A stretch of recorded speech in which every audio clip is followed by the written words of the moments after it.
Assalamualaikum warahmatullahi wabarakatuh. Alhamdulillahirabbil alamin wa bihi nasta'inu ala umuri dunya waddin.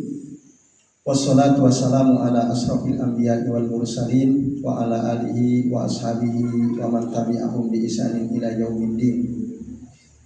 Asyhadu an la ilaha illallah wahdahu la syarikalah wa asyhadu anna Muhammadan abduhu wa rasuluh.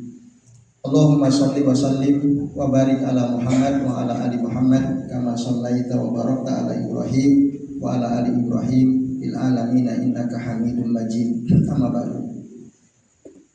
Bapak-bapak dan ibu-ibu serta jamaah sekalian rahimani wa rahimakumullah, semoga kita semua yang hadir di majelis ini senantiasa dirahmati Allah Subhanahu wa taala. Amin ya Allah ya rabbal alamin.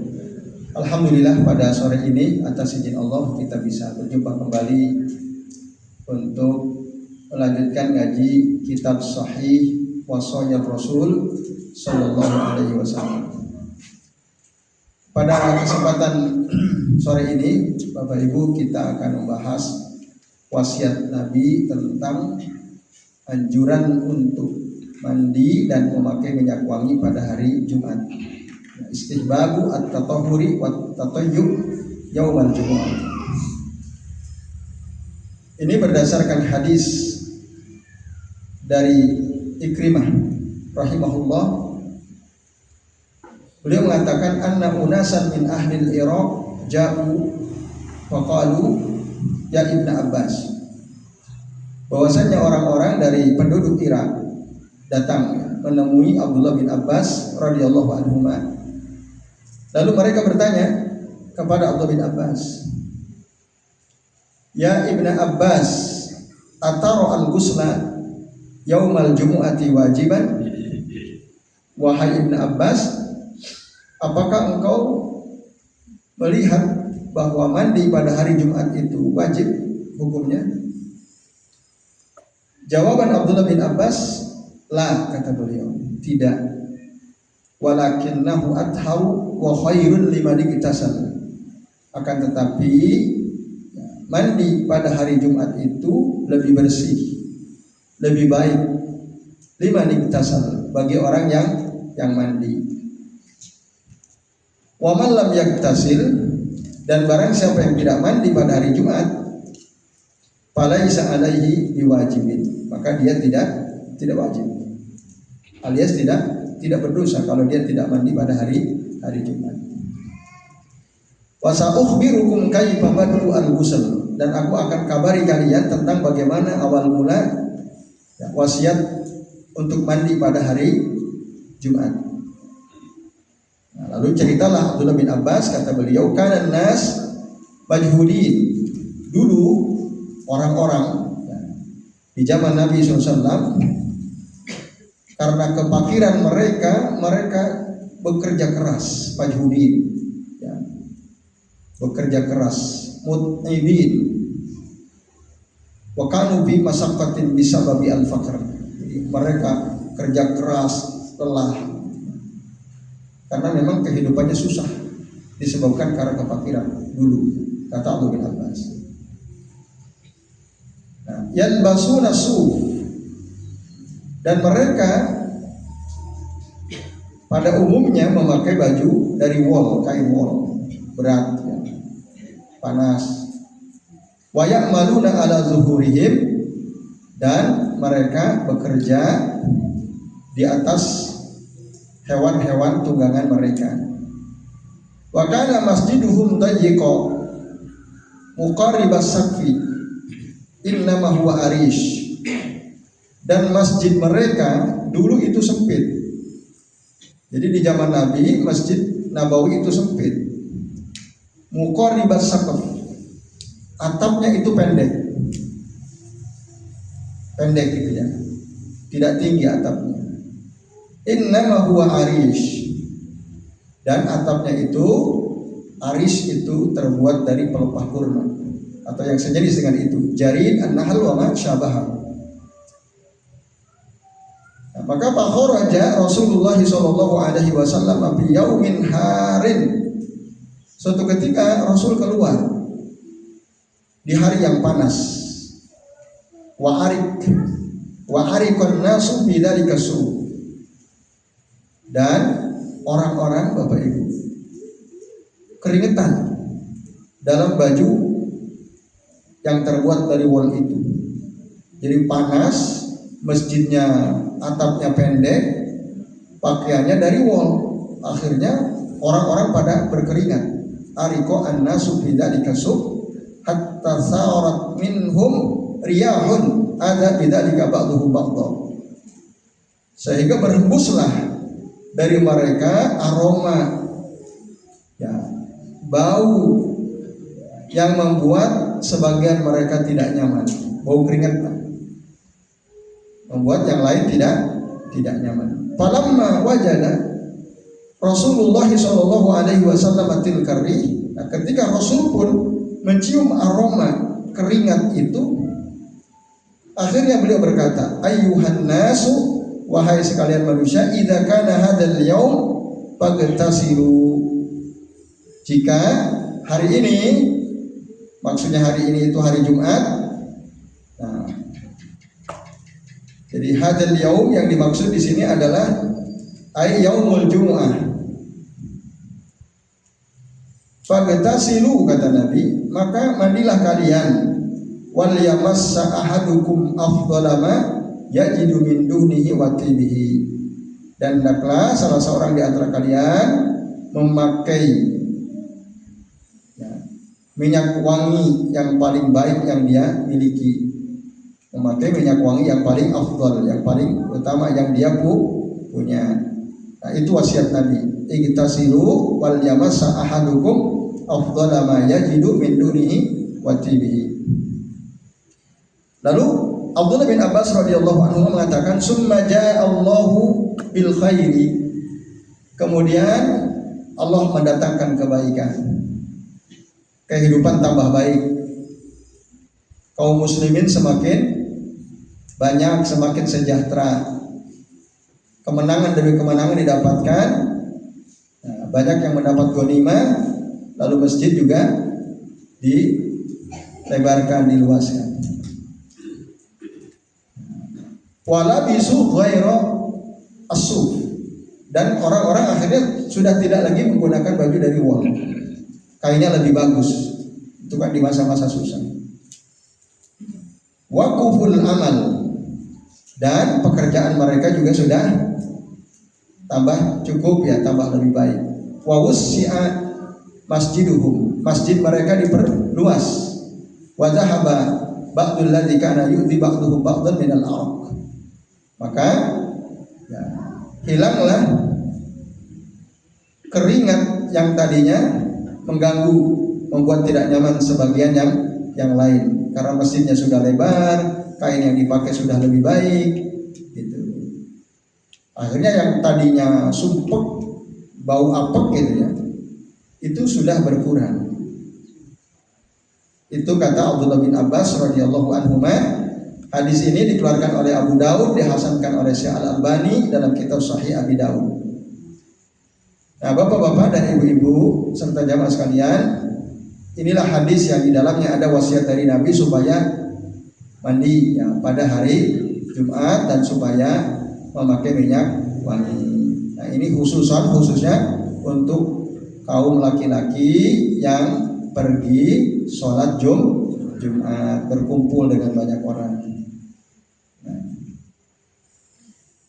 jadi di dalam hadis ini, ya, ketika Abdullah bin Abbas radhiyallahu anhu ditanya oleh orang-orang penduduk Irak tentang hukum mandi Jumat, apakah wajib atau tidak, beliau mengatakan tidak wajib, tapi itu athhar wa afdal, itu lebih baik, lebih utama. Lalu beliau cerita asal usul atau yang disebut dengan asbabul wurud, sebab munculnya wasiat Nabi tentang pentingnya mandi dan memakai minyak wangi pada hari Jumat. Apa itu asbabul wurudnya? Tadi masjid masih sempit, atapnya rendah, bajunya panas, wol, gitu, ya. Sementara mereka para pekerja keras, ketika kumpul keringatnya keluar. kipas angin mungkin belum ada dulu ya, apalagi AC. Nah, AC-nya AC alam gitu di padang pasir, panas. Nah, dari situlah kemudian Rasul berwasiat agar orang-orang itu mandi dulu ya, mandi dan memakai minyak wangi. Itu yang diwasiatkan oleh Nabi di dalam hadis ini misalnya. Di dalam kisah yang lain pernah juga Utsman bin Affan radhiyallahu anhu ketika datang agak telat pada hari Jumat yang kala itu di bawah Khalifah Umar bin Khattab radhiyallahu anhu. Rasul sudah wafat, Abu Bakar sudah wafat. Umar jadi khalifah, khutbah Jumat. Ketika beliau khutbah, Utsman bin Affan datang agak telat. Ditanya, ayu sa'atin hadhihi? Ini jam berapa? Kata Umar. Lalu dijawab oleh Utsman, innani lamma sami'tu nida badartu ilal wudu waji'tu.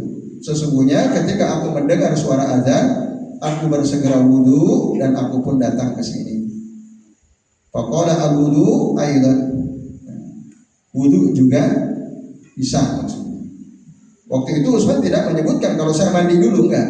Beliau hanya wudu lalu kemudian datang. Wudu juga bisa kata Umar. Nah, kisah ini menjelaskan bahwa Utsman ibnu Affan ja'a bidun iktisam, datang ke masjid untuk sholat Jumat tanpa mandi. Tetapi Umar tidak menyuruh Utsman untuk mandi. Walam ya'murhu Amirul Mukminin Umar bin Khattab bi ayat haba baik tersebut.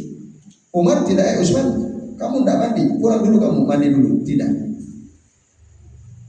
Nah, ini menunjukkan bahwa mandi pada hari Jumat berdasarkan kisah Umar dan Utsman ini tidaklah wajib. Andai kata wajib, maka pasti Umar akan menyuruh Utsman untuk mandi. Karena tarkul wajibi, ya, meninggalkan kewajiban itu dosa. Sementara ya, seorang Muslim itu harus saling menasehati, saling berwasiat dalam kebenaran. Gitu. Jadi tidaklah mungkin orang sekali berumar ya, meninggalkan nasihat apabila ada salah seorang dari sahabat yang meninggalkan kewajiban. Andai kata mandi Jumat itu wajib, pasti Umar akan memberikan nasihat kepada Utsman supaya segera mandi. Tetapi itu tidak terjadi, tidak dilakukan. Nah, ini menunjukkan pada ladzalika ala annahu mustahab. Itu menunjukkan bahwa mandi pada hari Jumat itu hukumnya mustahab. Jumhur ya berpendapat, mayoritas ulama, bahwa mandi Jumat itu hukumnya mustahab. Gitu. Nah, ini ittafaqo al-mazahib al-fiqhiyah al-arba'ah. Mereka mengatakan yusannu al-ghuslu yaumal jumu'ah. Baik mazhab al-Hanafiyah wal Malikiyah wal Syafi'iyah wal Hanabilah, bahkan waqala jamaahir al-ulama. Bahkan ini adalah ijma' para ulama. Selain dalil ini, dalam Al-Qur'an juga ada surah Al-Jumu'ah ayat ke-9. Allah Ta'ala berfirman, ya ayyuhalladzina amanu idza nudiya lis-salati min yaumil jumu'ati fas'au ila dzikrillahi wa dzarul bai' dzalikum khairul lakum in kuntum ta'lamun. Wahai orang-orang yang beriman, apabila adzan sudah dikumandangkan untuk sholat Jumat pada hari Jumat, maka bersegeralah kalian untuk ila zikrillah. Itu maksudnya menurut sebagian mufassir mendengarkan khutbah Jumat yang isinya mengingatkan kepada Allah Subhanahu wa taala. Wa zarul bai', dan tinggalkanlah jual beli. Zalikum khairul lakum, hal yang demikian itu lebih baik bagi kalian, in kuntum ta'lamun, jika kalian mengetahui. Nah, Bapak Ibu dan hadirin sekalian, ayat ini menunjukkan secara tersirat bahwa mandi pada hari Jumat itu tidak diperintahkan. Ada nggak kata mandilah kalian? Nggak ada kan? Yang ada fas'au ila zikrillahi wa dzarul bayi. Nah, tentu kalau wudu otomatis, karena la sholata illa bitohurin, ya, tidaklah ada sholat, tidak diterima sholat kecuali dengan bersuci. Tapi mandi tidak ada. Secara tersirat ayat ini tidak menunjukkan adanya kewajiban untuk mandi. Nah, ini menurut sebagian ulama di antara dalil yang menguatkan. Termasuk surah Al-Maidah ayat 6. Sholat Jumat salah satu daripada sholat yang wajib. Selain sholat waktu, sholat Jumat termasuk sholat wajib, ya. Walaupun tata caranya berbeda dengan zuhur, tapi itu termasuk, ya, secara umum adalah di antara sholat wajib. Dalam surah Al-Maidah ayat 6, ya, yang Allah perintahkan ketika kita mau sholat adalah wudu. Ya ayyuhalladzina amanu idza qumtum ila sholat faghsilu wujuhakum wa aydiyakum ilal marafiq. Wahai orang-orang beriman, apabila kalian mau sholat, maka basuhlah wajah kalian, basuhlah kedua tangan kalian sampai siku, wamsahu biru'usikum, dan usaplah kepala kalian, wa arjulikum ilal ka'bayn, dan kedua kaki kalian sampai ke mata kaki. Nah, itu tidak ada perintah untuk mandi di dalam ayat ini. Padahal ini menunjukkan perintah yang bersifat umum ketika kita mau sholat. Payung tapabil wudu, dicukupkan hanya dengan wudu. Nah, walaupun mereka semua sepakat bahwa mandi tentu itu lebih utama. Nah, ini Bapak Ibu dan hadirin sekalian rahimani wa rahimakumullah, di antara beberapa dalil yang menguatkan tentang kesunahan wasiat untuk mandi Jumat, dan itu hukumnya sunnah. Lalu ada orang bertanya, bagaimana dengan hadis Nabi dari Abu Sa'id Al-Khudri radhiyallahu anhu? Ketika beliau berkata, asyhadu ala Rasulillah sallallahu alaihi wasallam, aku bersaksi, ya, ala Rasulillah sallallahu alaihi wasallam annahu qala, atas Rasul sallallahu alaihi wasallam bahwasanya beliau berkata, al-ghuslu, kata Nabi, mandi yaumal jumu'ati, pada hari Jumat itu wajibun ala kulli muhtalim, wajib atas setiap orang yang baligh. Al-muhtalim ala kulli muhtalim, orang baligh, wajib mandi.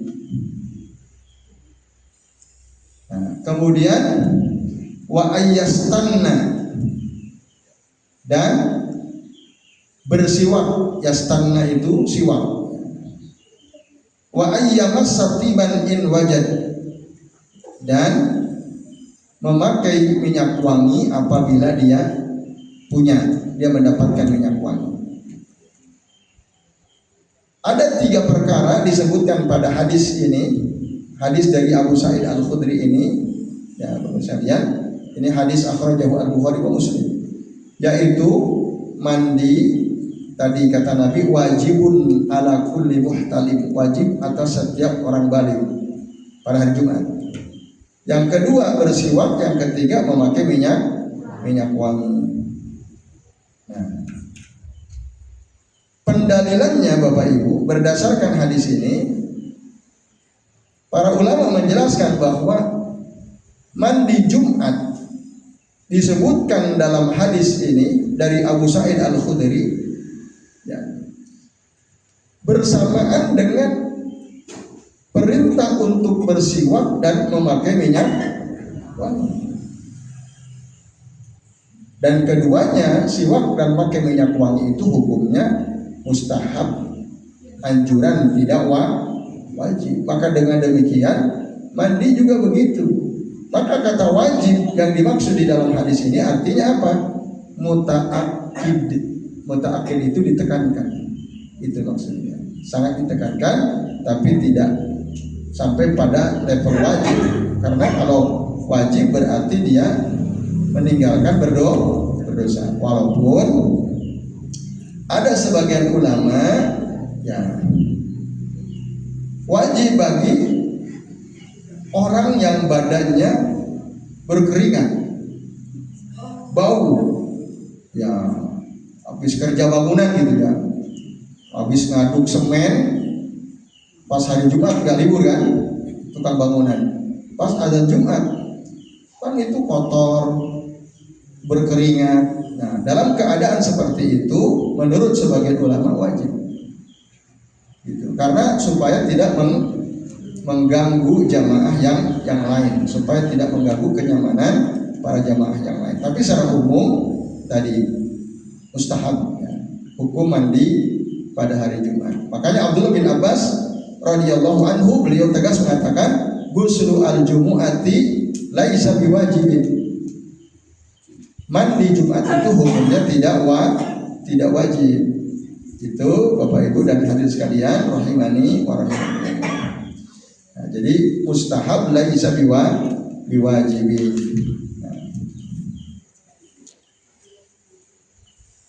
Nah, sebabnya tadi sudah terang ya, asbab al-wurud kenapa Nabi berwasiat untuk mandi dan pakai minyak wangi pada hari Jumat. Nah, lalu kesimpulannya Bapak-bapak dan ibu-ibu serta hadirin sekalian, a'azani Allah wa iyyakum ajmain. Yang pertama, di antara faedah penting dalam hadis ini adalah apa? Ta'zimu yaumil jumu'ati.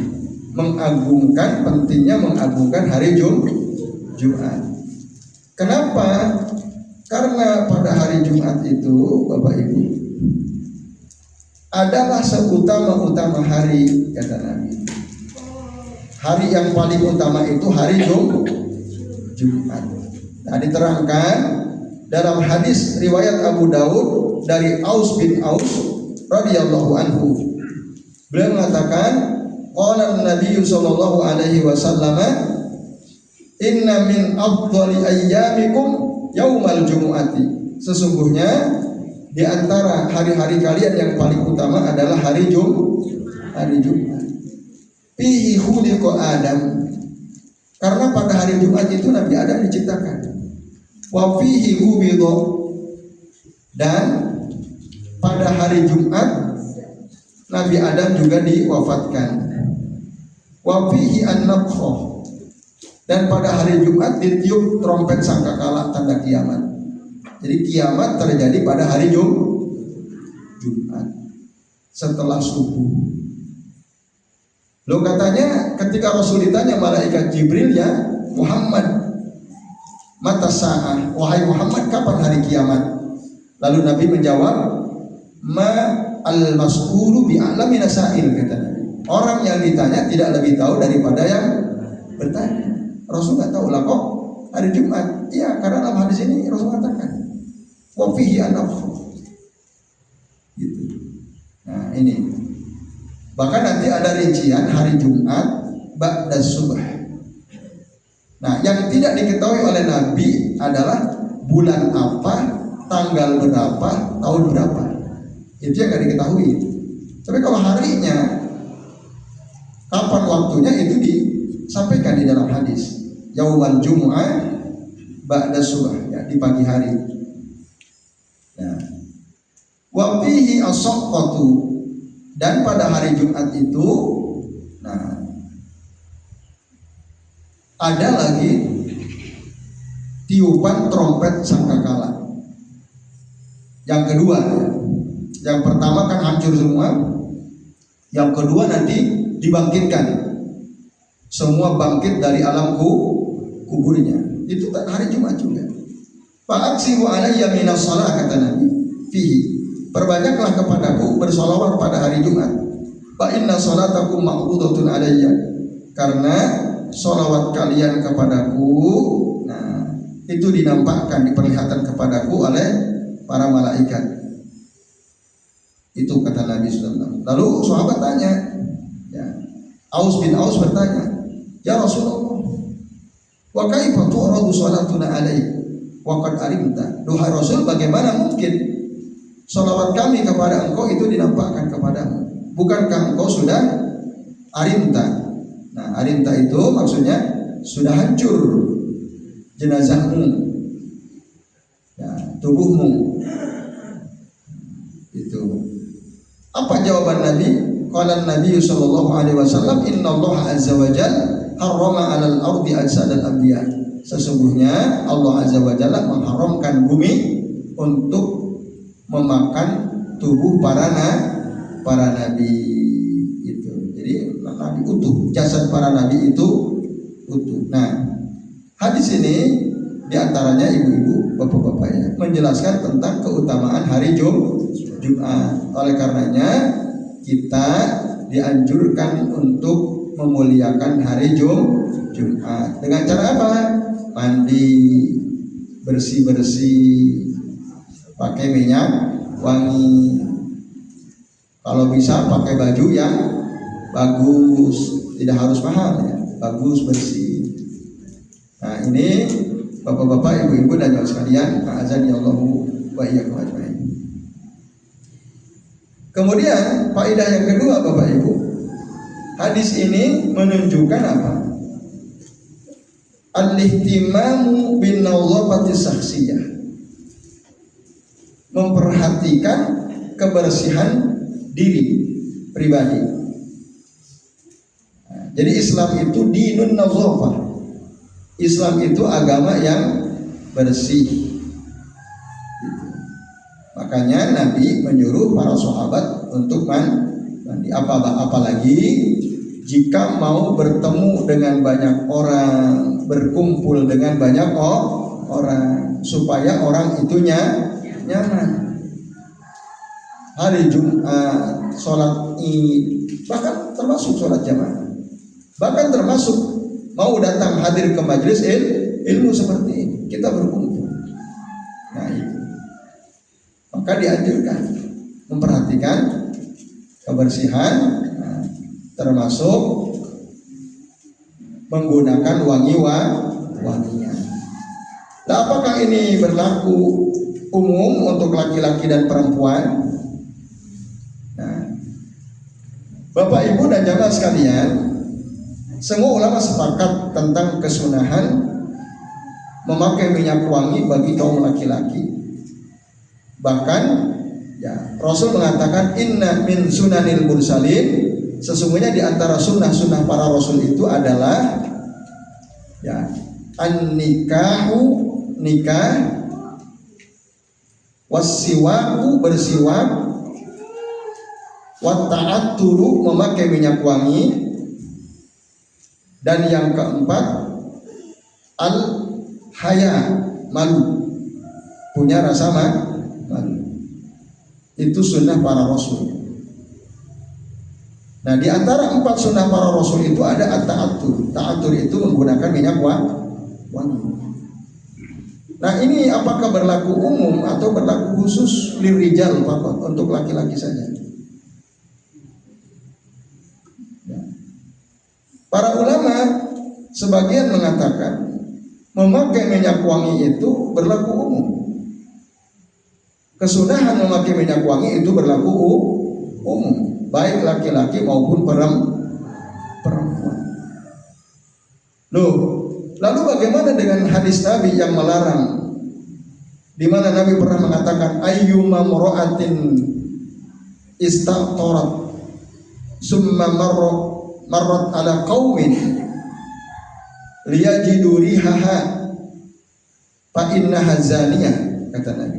Siapa saja wanita yang memakai minyak wangi lalu dia berjalan melewati suatu kaum supaya kaum itu mencium aroma wangi si wanita tadi, maka fahiya zaniyah, si wanita itu adalah pezina. Itu kata Nabi SAW.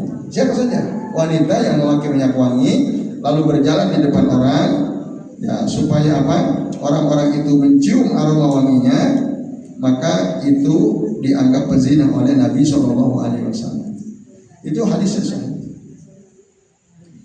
Nah, bapak-bapak dan ibu-ibu serta hadirin sekalian, hadis ini bukanlah larangan secara mutlak bagi wanita memakai minyak wangi. Karena nanti ada hadis yang lain yang juga sahih di mana Nabi mengatakan khairut tibir rijal, sebaik-baik minyak wangi kaum laki-laki itu ma zahara rihuhu wa khafa launuhu. Sebaik-baik minyak wangi laki-laki itu adalah yang aromanya, baunya kuat. Aroma wanginya kuat. Ini sebagus-bagus minyak wangi kaum laki-laki. Wa khafa rihuhu wa khafa launuhu, tetapi warnanya tidak mencolok. Warnanya apa? Tidak mencolok itu maksudnya. Tidak mencolok, bukan warna mencolok ya. Tahu ya warna mencolok maksudnya? Ya bening mungkin lah kira-kira. Itu minyak wangi terbaik bagi kaum laki-laki. Di sisi lain Rasul katakan wa khairu tibin nisa. Nah, dan sebaik-baik minyak wangi wanita, berarti minyak wanita ada minyak wanginya kan? Ada. Wa khairu tibin nisa ma zahara launuhu, adalah minyak wangi yang warnanya mencolok untuk wanita. Tapi wa khabarihu, tapi aromanya lembut. Nah, itu untuk wanita itu yang aroma minyak wanginya warnanya mencolok tapi aromanya lembut, tidak mencolok aromanya. Tidak kuat banget. Orang tidak bisa mencium aroma wangi seorang wanita dengan minyak wangi tadi kecuali kalau dia ada di dekatnya. Gitu. Kalau berdekatan baru bisa mencium wanginya. Tapi kalau berjauhan lewat orang nggak bisa mencium. Nah, itu sebaik-baik minyak wangi wanita.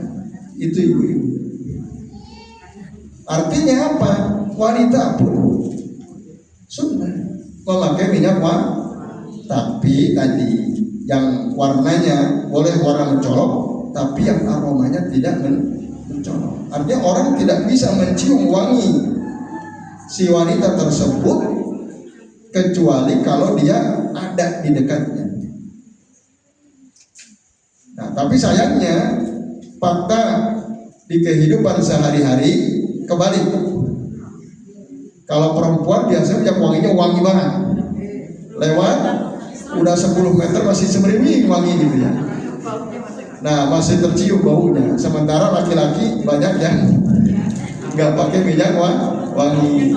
Nah, harusnya laki-laki itu yang begitu, itu harusnya kalau kita kembali ke hadis ini. Nah, ini jawabannya Bapak Ibu. Jadi wanita pun tetap dianjurkan, tapi tadi batasannya, dan bukan untuk menimbulkan fitnah tadi. Jadi perempuan pakai minyak wangi, aku sengaja nih, itu ada laki-laki pada kumpul, tak lewat ke sana, biar dia mencium aroma wangi. Nah, ini yang nggak boleh, karena itu bisa menimbulkan fitnah.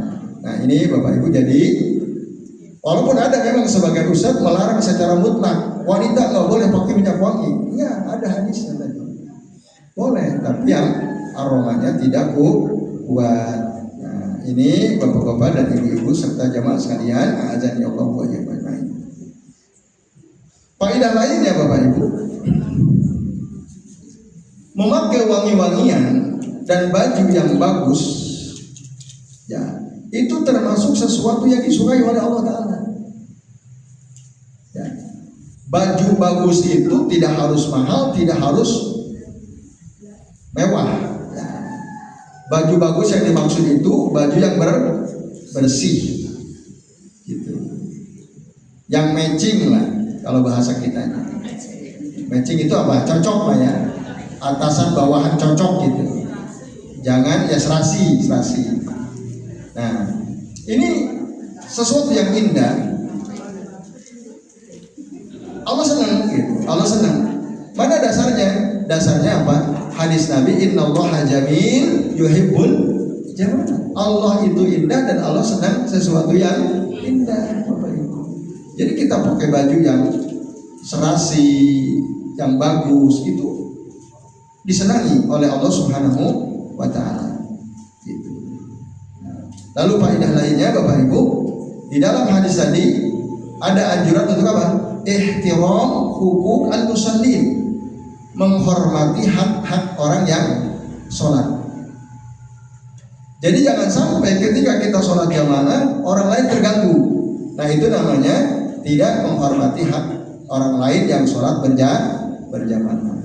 Nah salah satu wujud tidak menghormati orang-orang yang sholat jamaah di masjid adalah ketika kita datang ke masjid membuat orang tidak nyaman dengan aroma kita, aroma keringat kita, aroma baju kita, orang tidak nyaman. Itu mengganggu berarti. Nah, padahal mengganggu orang beriman itu dilarang. La tu'dzul mu'minin, karena kalian menyakiti orang-orang beriman. Maka harus dihormati hak orang lain. Tidak dibuat tidak nyaman dengan bau yang aroma yang tidak sedap. Nah, baik itu dari keringat atau dari makanan. Nah, maka dalam hadis yang terus mengatakan man akala basonan fala yuqribanna musallana, fala yakribanna musallana.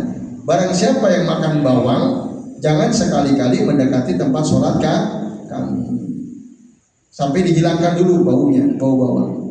Atau kalau di kita barang siapa yang makan jengkol barangkali ya, makan pete gitu ya. Nah, itu dihilangkan dulu baru ke masjid supaya orang tidak terganggu. Ini ibu-ibu dan jamaah sekalian.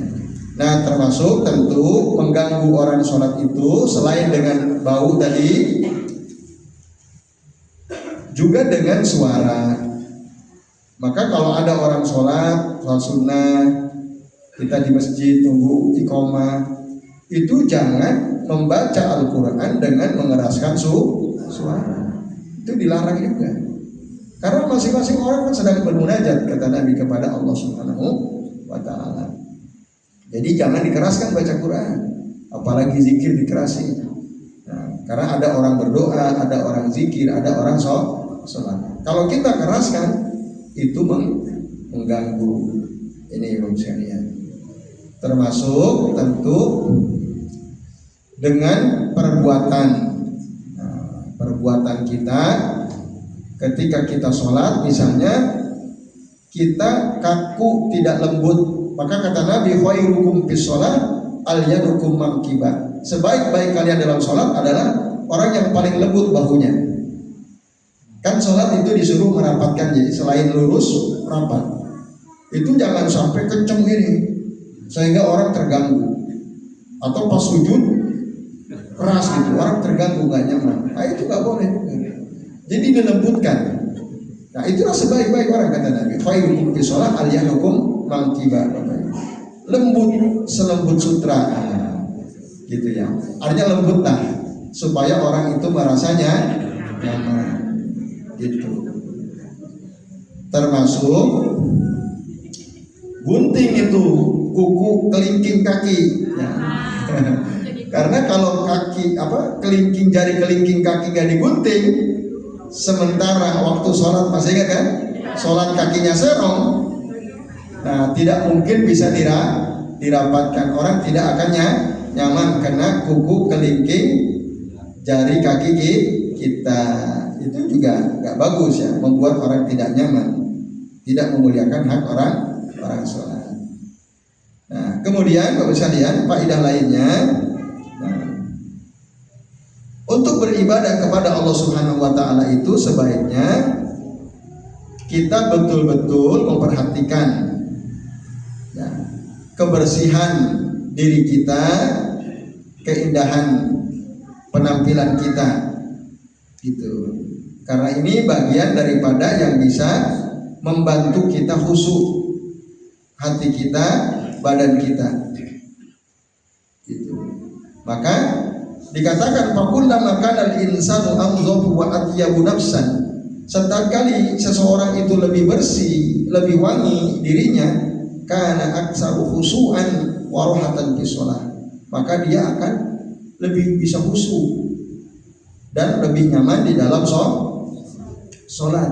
Itu Bapak Ibu dan Ibu sekalian. Nah, jadi ibadah itu ya kalau bisa dengan keadaan terbaik, Bahkan dalam Al-Quran dikatakan, ya, wahai Bani Adam, khudhu zinatakum, ya, apa itu? Wahai anak Adam, pakailah perhiasan kalian apa? Ketika ke masjid, ya, khudhu zinatakum. Nah, dalam surah Al-A'raf ayat 31, ya Bani Adam khudhu zinatakum inda kulli masjidin. Itu. Nah, yang artinya wahai anak Adam, nah,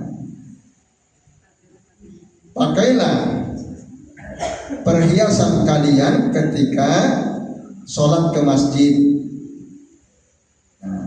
Baik sholat fardu maupun sholat sunnah. Apa yang dimaksud zina itu? Satu, menutup aurat, kata Al-Imam As-Sa'di. Ya, itu termasuk zinatul lil badan. Juga termasuk, ya, yang dimaksud zina di sini dalam ayat ini kata Al-Imam As-Sa'di, ya, yakni al-murad bi zina huna ma fawqa dzalika min al-libasin nazif wal hasan. Yang dimaksud zina di sini lebih dari sekedar menutup aurat, tetapi juga pakaian yang bersih, pakaian yang bagus, gitu. Jadi bistimali tajmil fiha wa nazafati sutrati minal adnasi wal anjas. Memakai pakaian yang bagus, bersih, ya, dan menutup aurat, bersih dari kotoran dan dari najis. Nah, ini bapak-bapak, ibu-ibu dan sekalian, makna kudu zinatakum inda kulli masjidin. Sebagian ulama dalam kitab Al-Qaul Al-Mubin fi Akhta'il Musallin diterangkan di antara zinatus shalah lirijal, yang untuk kaum laki-laki adalah, ya, penutup kepala, qolat suah atau imamah. Nah, maka dianjurkan bagi kaum laki-laki ketika sholat untuk mengamalkan surah Al-A'raf ayat 31 ini adalah dengan menutup kepala. Dan Rasul tidak pernah sholat tanpa penutup kepala. Itu disebutkan ya dalam kitab Al-Qaul Al-Mubin fi Akhta'il Musallin. Nah, ini Bapak Ibu dan hadirin sekalian, a'azani Allahu wa iyyakum ajmain. Nah, kemudian hadis tadi juga menunjukkan apa? Menunjukkan semangat para sahabat. Hirsus sahabati ala as-sunan wal adab. Semangat para sahabat untuk menghidupkan sunnah dan adab-adab. Gitu. Sunnah dan adab-adab yang diajarkan oleh Rasul Sallallahu Alaihi Wasallam. Maka mereka tanya bagaimana hukum mandi pada hari Jumat. Lalu diterangkan oleh Abdullah bin Abbas radhiyallahu anhu. Faedah terakhir Bapak Ibu, hadis ini juga menunjukkan bantahan terhadap orang-orang sufi, di mana mereka, kata sufi itu ada yang menjelaskan berasal dari kata as-suf. Ada juga yang mengatakan dari kata sof. Sofin itu jernih, kalau suf itu wol. Suf, as-suf itu kain wol. Nah, di mana mereka itu memang senang memakai baju yang terbuat dari wol, yang katanya, konon katanya itu alamah ala zuhdi, tanda kezuhudan seseorang, maka pakaiannya sederhana, yaitu kain wol. Tapi kata para ulama, wahada ghalatun min aksari min nahya. Ini jelas kekeliruan dilihat dari banyak sisi. Satu, Nabi memang pernah memakai pakaian yang terbuat dari wol, tapi tidak selalu gitu. Ketika kesejahteraan datang, kaum muslimin semakin sejahtera, Rasul memakai baju yang bagus yang lain. Ketika susah memang dulu pernah pakai kain. Yang kedua, para sahabat Nabi ketika Allah melapangkan rezeki, memberikan kesejahteraan lewat kemenangan-kemenangan dalam peperangan, mendapatkan ghanimah, lapang rezeki mereka, wahum taroku asu, mereka tidak lagi menggunakan baju kain wol karena ada yang lebih bagus gitu. Yang ketiga, apalagi jika ada orang memakai kain dari wol, katanya untuk apa? Taqarruban ilallahi azza wa jalla, untuk lebih mendekatkan diri kepada Allah azza wa jalla. Ada keyakinan seperti itu, maka fahadza bid'atun, ini adalah perbuatan bid'ah. Nabi tidak pernah tuh menyuruh sahabat untuk memakai kain wol supaya lebih dekat kepada Allah. Nah, ini adalah ya pemahaman pikiran amalan bid'ah. Kalau dianggap pakai kain wol itu bisa lebih mendekatkan diri kepada Allah azza wa jalla. Yang terakhir, di antara kesalahan atau kebatilan pemahaman sufi tadi yang mengutamakan memakai kain wol katanya supaya zuhud. Nah, itu di antara bantahannya adalah jika orang-orang yang memakai kain wol itu ya, dia melakukan hal itu supaya dilihat orang, ya ria gitu ya. Oh, dia hidupnya sederhana banget ya, gitu ya. Jadi dia sengaja memang pakai kain yang panas gitu ya, supaya dia ingin dapat pujian dari orang. Nah, ini ria gitu. Atau kemungkinan lainnya, Bapak Ibu dan Saudara sekalian, dia memakai kain wol itu supaya nampak mencolok gitu, kelihatan banget gitu, beda dengan yang lain. Nah, berarti itu nanti masuk kategori libasus sufroh atau saubu sufroh, pakaian yang membuat dia jadi sufroh itu mencolok gitu, dikenal, beda sendiri. Nah, ini dilarang. Kita menyelisihi banyak orangnya dengan berpakaian yang disebut dengan libasus sufroh supaya kelihatan banget gitu ya, entah dari warnanya, entah dari kemewahannya, atau bahkan dari kejelekannya. Sengaja kita pakai baju yang robek-robek jelek itu sehingga orang memperhatikan kita. Ini namanya libasus sufroh. Nah, maka Nabi memberikan ancaman. Kata Nabi apa? Qala Nabi sallallahu alaihi wasallam, man labisa sauba sufratin fid dunya, barang siapa orang yang memakai pakaian sufroh, pakaian yang mencolok di dunia, albasahullahu ya sauba mazallatin yaumal qiyamati, maka kelak Allah akan memakaikan kepadanya pakaian kehinaan pada hari kiamat. Hadis riwayat Abdullah bin Umar, dikeluarkan oleh Al-Imam Ahmad, Abu Daud, An-Nasai dan Ibnu Majah. Al-Imam Asy-Syaukani mengatakan para perawi hadis ini terpercaya. Syekh Ahmad Syakir mengatakan hadis ini sanadnya sahih. Syekh Al-Albani juga mengatakan hadis ini adalah hadis hasan. Nah, inilah dia Bapak-bapak dan Ibu-ibu serta jemaah sekalian ya, keterangan hadis yang di dalamnya ada wasiat dari Nabi supaya kita mandi pada hari Jumat memakai minyak wangi, dan beberapa faedah penting yang tadi kami terangkan. Ya, baik Bapak Ibu dan jemaah sekalian, nampaknya sudah mau maghrib ya. Nah, kita cukupkan sampai di sini. Terima kasih atas perhatiannya. Kami akhiri. Wassallallahu ala Muhammadin wa ala alihi wa sahbihi wa baraka wa sallama alaihi ajma'in. Billahi taufiq wal hidayah. Wassalamualaikum warahmatullahi wabarakatuh.